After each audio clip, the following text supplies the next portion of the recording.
जय हिंद मेरे प्यारे बच्चों। मैं जितेंद्र कुमार पांडे स्वागत करता हूं आपके अपने ही YouTube platform target with Jitendra पर। मेरे प्यारे बच्चों, बोर्ड परीक्षा आप लोगों की चल रही है। आशा है कि आप लोग बहुत अच्छा कर रहे होंगे बोर्ड पेपर में। अभी तक आप लोगों का सारा पेपर अच्छा गया होगा, सभी प्रश्न अच्छे गए होंगे। उसी क्रम में आपका पेपर बहुत बेहतरीन हो, ऐसी सोच के साथ मैं आज इंटरमीडिएट का आप लोगों के इंग्लिश विषय का सेंट्रल आइडिया, बहुत ही इम्पोर्टेंट सेंट्रल आइडिया लेकर के आया हूँ, जिसमें जिसमें हम लोगों को देखेंगे कि क्या क्या चीज़ें हैं। बोर्ड पेपर में 100% आपको सेंट्रल आइडिया इसी वीडियो में से मिल जाएगा, कहीं इससे ज़रा सा भी बाहर नहीं जाएगा। तो इसलिए अगर आप लोग चैनल पर पहली बार है बेटा, तो चैनल को सब्सक्राइब कर लीजिए, लाइक कर दीजिए और शेयर कर दीजिए। तो चलते हैं, आप लोगों का समय बहुत ज़्यादा नुकसान ना करते हुए मैं सीधे आप लोगों को सेंट्रल आइडिया की ओर ले चलता हूं। एक बार आप लोग पेपर देखने से पहले ज़रूर जाइएगा, इसको पेपर देने से पहले ज़रूर देख कर के जाइएगा, जिससे आपका बहुत ही बेहतर हो जाए। तो चलिए हम लोग शुरुआत करते हैं, और शुरुआत करते हैं पहली सेंट्रल आइडिया, जो हमारी बहुत ही महत्वपूर्ण सेंट्रल आइडिया है। वो क्या है? वो है my mother eight 66। My mother eight 66। अगर हम बात करें कि इसकी पोएट कौन है, तो इसकी पोएट हैं बाबू कमला दास। कौन है? कमला दास हैं। ठीक है, कमला दास हैं, इसकी पोएट हैं कमला दास। तो हम यहाँ पर शुरुआत करते हैं। कमला दास का एक पोएम है जो कि साउथ इंडियन की हैं। इसमें आप लोगों ने पढ़ा होगा, इसमें आप लोगों ने पढ़ा होगा कि इनकी माँ जो होती हैं बहुत ही ज़्यादा मतलब बुजुर्ग हो जाती हैं, लगभग 66 साल की। तो उस समय इन्हें डर लगता है कि अब मैं अपनी माँ को खो दूँगी। तो इसमें देखते हैं कि क्या है। बहुत छोटा छोटा सेंट्रल आइडिया है, आप इसे आसानी से याद कर लेंगे। एक बार दो बार वीडियो को ज़रूर देख लीजिए, और इससे बाहर आप लोगों का नहीं आने वाला है। तो चलिए शुरुआत करते हैं। The central idea of the poem, मतलब इस कविता की जो सेंट्रल आइडिया है, माई मदर एट 66, मतलब मेरी माँ 66 साल की। कंपोज्ड बाई कमला दास, माने कमला दास के द्वारा लिखा गया है। इज माने है, यानी इस my mother eight 66 poem, my mother eight 66 कविता कमला दास द्वारा रचित का सेंट्रल आइडिया, केंद्रीय भाव है दैट कि this poem shows the fair of losing her mother of the poetess. This poem मतलब यह कविता शोज माने दर्शाती है, the fair of losing her mother, अपनी माँ को खोने का डर, ऑफ द पोएटेस माने कवियत्री के। ये कविता कवियत्री के अपनी माँ को खोने के डर को दर्शाती है। ठीक है, तो बेटा इसमें पोएटेस मतलब क्या होगा? कवियत्री होगा। अब देखते हैं, her mother is in the last phase of her life. Last phase मतलब वृद्धावस्था में, फेज मतलब स्तर या चरण कह सकते हैं। मतलब क्या होगा कि उसकी माँ अपने जीवन के अंतिम चरण में है। सो द पोएटेस फील्स, इसलिए कवियत्री महसूस करती हैं, that she will pass away soon, कि वह जल्द ही गुजर जाएंगी। पास अवे मतलब गुजर जाएंगी या मर जाएंगी। Poetess gets scared of this thought. Poetess gets scared मतलब कवियत्री परेशान हो जाती है, ऑफ दिस थॉट मतलब इस विचार से। कवियत्री इस विचार से परेशान हो जाती है। To come out of this negative thought, negative मतलब नकारात्मक, इस नकारात्मक विचार से बाहर आने के लिए सी लुक्ड आउटसाइड ऑफ कार, वह कार के बाहर की ओर देखती हैं। कहाँ देखती हैं? कार से बाहर की ओर देखती हैं। The world outside was full of life and activity, बाहर का संसार जीवन और क्रियाकलापों से भरपूर था। Full of life and activity मतलब जीवन और क्रियाकलापों से भरपूर था। द यंग ट्रीज मतलब छोटे छोटे पेड़, सीम्ड रनिंग फास्ट, तेजी से दौड़ते हुए प्रतीत होते हैं। देखिए, जब आप किसी साधन से जा रहे होते हैं ना, तो जो अगल बगल के पेड़ होते हैं वो ऐसे लगता है कि आपके पीछे की ओर बहुत तेजी से भाग रहे हैं। तो वही यहाँ पर कह रही हैं। चिल्ड्रेन लुक्ड वेरी हैप्पी, बच्चे बहुत खुश दिखते थे। एट द एयरपोर्ट, हवाई अड्डे पर, they had to undergo a security check. Had to मतलब यहाँ मजबूरी प्रकट कर रहा है, अंडरगो मतलब गुजरना पड़ा। उन्हें एक सिक्योरिटी चेक से, सिक्योरिटी जांच से गुजरना पड़ा। The poetess was standing a few yards away, कवयित्री कुछ गज की दूरी पर खड़ी थी। फ्रॉम हर मदर, अपनी माँ से। She looked again at her old mother, उसने दोबारा अपनी बूढ़ी माँ को देखा। She felt pained to look at the colourless and pale face of her mother. अब देखिए बेटा, यहाँ पर पेन्ड मतलब होता है दर्द, तो उसने दर्द महसूस किया। To look at the colourless मतलब रंगहीन, रंगहीन एंड पेल, और पेल मतलब होता है पीले, फेस माने चेहरे को, ऑफ हर मदर अपनी माँ के। उसने अपनी माँ के पीले और रंगहीन चेहरे को देख करके दर्द महसूस किया। बट हाइडिंग, हाइडिंग मतलब छुपाते हुए, हर टीयर्स यानी अपने आंसुओं को, लेकिन अपने आंसुओं को छुपाते हुए, द पोएटेस सेड, कवयित्री ने कहा, सी यू सून अम्मा, अम्मा आपसे जल्द ही मिलूंगी। देखिए, बोर्ड पेपर में बहुत ही महत्वपूर्ण सेंट्रल आइडिया है, आने का चांसेस इसका बहुत ज़्यादा है, इसलिए आप लोग सेंट्रल आइडिया को इसको याद करके ही जाना। दूसरी चीज़, मैंने इसमें सरल सरल वाक्यों का सिलेक्शन किया है, बहुत छोटे छोटे वाक्य लिखे हैं ताकि आपको ये आसानी से याद हो सके। अब हम चलते हैं बाबू अगले सेंट्रल आइडिया की ओर। तो सेंट्रल आइडिया अगला हम लोगों का देखिए क्या है। अगला सेंट्रल आइडिया, आप लोग कहेंगे कि सर जी आपने तो तीनों एक क्रम से ले लिया। भैया तीनों है ही इतना महत्वपूर्ण कि इसको क्रम से लेना पड़ा, क्योंकि इससे बाहर आपका आ ही नहीं सकता है। अगला सेंट्रल आइडिया है कीपिंग क्वाइट। क्या है? कीपिंग क्वाइट का, और इसके पोएट हैं, इसके पोएट हैं पाब्लो, पाब्लो नेरूडा। कौन है? पाब्लो नेरूडा।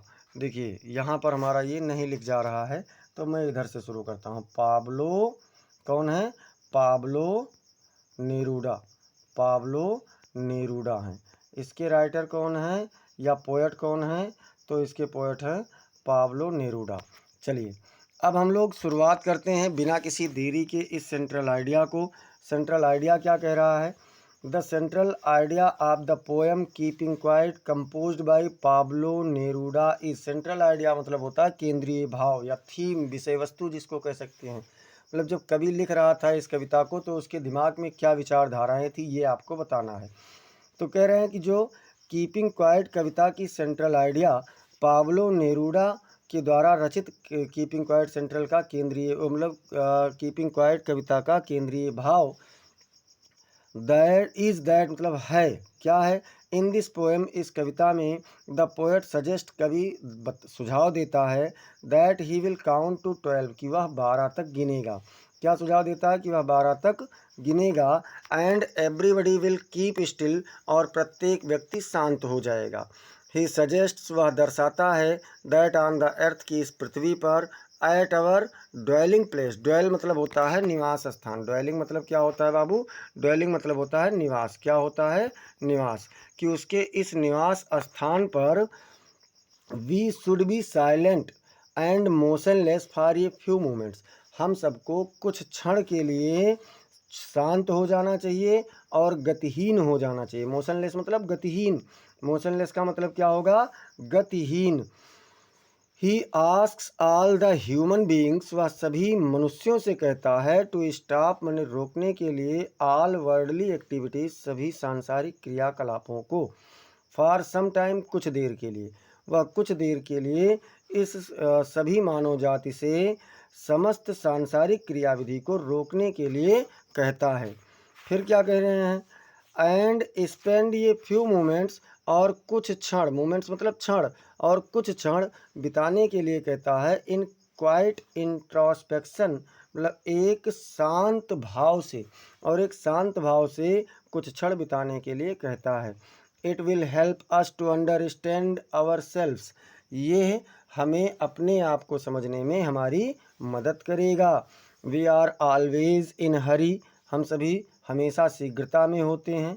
ही सेज, वह कहता है, हम सभी हमेशा शीघ्रता में होते हैं। वह कहता है दैट कि stillness and silence will help man in creating feeling of mutual understanding. Mutual मतलब होता है परिपक्व, कि वह मतलब गंभीरता और शांति मनुष्य को एक पूर्ण या परिपक्व समझ बनाने में मदद करेगी एमंग ह्यूमन बीइंग्स, मतलब मानवीय जातियों में।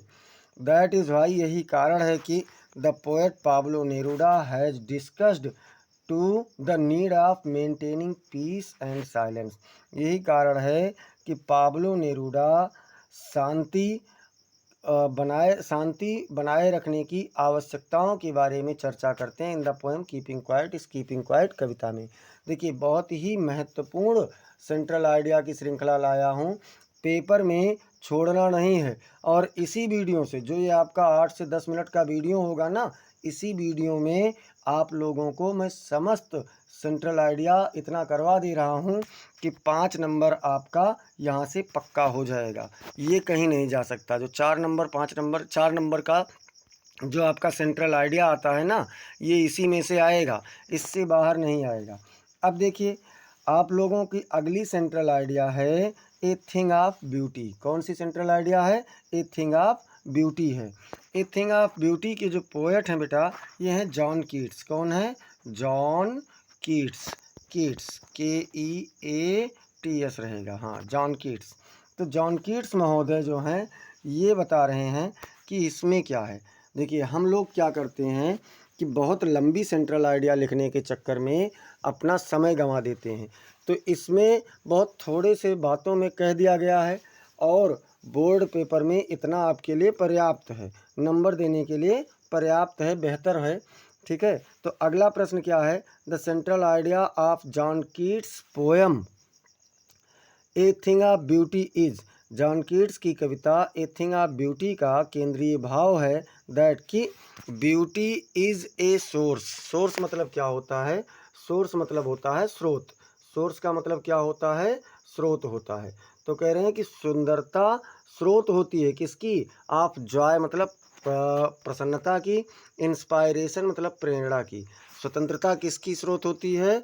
प्रसन्नता और प्रेरणा की स्वतंत्रता होती, मतलब प्रसन्नता और प्रेरणा की एक स्रोत होती है। दैट कैन हेल्प पीपुल, जो लोगों को मदद कर सकती है, endure lives hardships.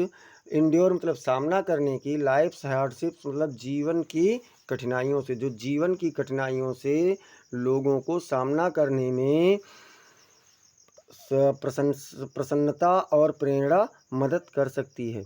The poem also suggest, ये कविता हमें ये भी दर्शाता है, सुझाव देता है दैट ब्यूटी इज़ टाइमलेस, कि जो सुंदरता है वो समय से विहीन है, मतलब समय का उस पर कोई प्रभाव नहीं है। And can be found in both, और दोनों जगह पर पाई जा सकती है। Nature and art. Nature and art मतलब कि प्रकृति में भी और कला में भी, दोनों जगह सुंदरता पाई जा सकती है जहाँ भी इसकी तलाश किया जाए। तो ये बेटा आपका कुछ महत्वपूर्ण प्रश्नों की श्रृंखला रही है।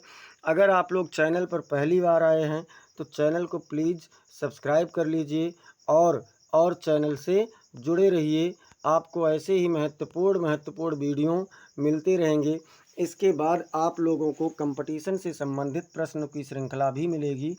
तो आप लोग चैनल को सब्सक्राइब कर लें और शेयर कर दें, सब्सक्राइब कर लें, शेयर कर दें और लाइक भी करते रहें। सब्सक्राइब करें, शेयर करें और लाइक भी करते रहें।